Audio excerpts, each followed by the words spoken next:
সাগরকন্যা কুয়াকাটায় ঘন কুয়াশায় ঢেকে গেছে বছরের প্রথম সূর্য। নতুন বছরে সূর্যোদয় দেখতে সৈকতে আসছেন পর্যটকরা। পটুয়াখালী থেকে বিস্তারিত জানাবেন সহকর্মী শায়েদ ইব্রাহিম। 2024 সালকে বিদায় দিয়ে 2025 সালকে বরণ করার জন্য প্রথম সূর্যোদয় দেখার জন্য সমুদ্র সৈকতে আসলে সকাল থেকেই যেভাবে পর্যটক দেখার কথা ছিল সেরকম পর্যটক নেই। এর একটি কারণ শীত, এবং শীতের যে কুয়াশা, সেই কুয়াশা ছড়ানোর জন্য আসলে সূর্য কখন উদয় হবে সেটা এখনও বলা যাচ্ছে না।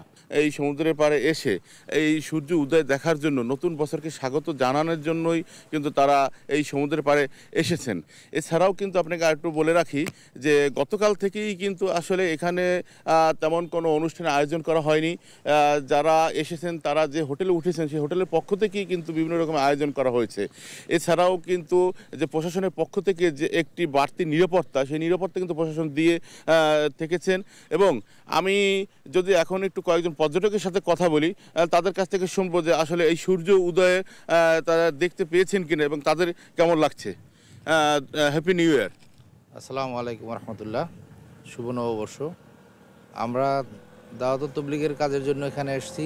সকালবেলা চিন্তা করেছি যে এখান থেকে সূর্যোদয় দেখে তারপরে ফিরব, কিন্তু ফজরের নামাজের পর থেকে অপেক্ষা করতেছি। আকাশ মেঘাচ্ছন্ন, ঘন কুয়াশার কারণে সূর্যের দেখা যাচ্ছে না, এবং চারদিকে যে পরিমাণ পর্যটক সমুদ্র পাড়ে থাকার কথা তাও নেই, যার কারণে নববর্ষের প্রথম দিনে মেঘাচ্ছন্ন আকাশ দেখেই হয়তো ফিরতে হবে।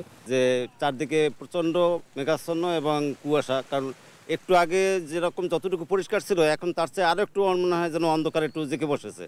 হ্যাঁ, কারণ ঘন কুয়াশায় ঢেকে গেছে। কুয়াশা এবং মেঘাচ্ছন্নের কারণে কিন্তু এখন পর্যন্ত সূর্য উদয় হয়নি, এবং পর্যটকরা যেভাবে এসেছিলেন সবাই কিন্তু আবার চলে যাচ্ছেন যে হোটেলে। এছাড়াও আপনাকে আরেকটু জানিয়ে রাখি যে সকাল থেকেই কিন্তু এখানে যে ট্যুরিস্ট পুলিশ তারাও কিন্তু খুব সারা রাত ছিলেন এবং সকালে ছিলেন। তাদের সাথে কথা বলেছি, তারা বলেছেন যে কোথাও কোনো অপ্রীতিকর কোনো ঘটনা ঘটেনি। এছাড়াও আমি কথা বলেছি এখানে হোটেল মোটেল ওনার্স অ্যাসোসিয়েশন এবং বিভিন্ন রকমের যে ব্যবসা প্রতিষ্ঠান, তারা বলেছেন যে আসলে গত বছরের চেয়ে এবার তাদের ব্যবসা অনেকটা খারাপ যাচ্ছে। কারণ একটি যে বাংলাদেশে এখন রাজনৈতিক অস্থিরতার কারণে পর্যটক আসেনি বিদায় তাদের এই যে ব্যবসা, সেই ব্যবসাটা তারা চালাতে পারেনি।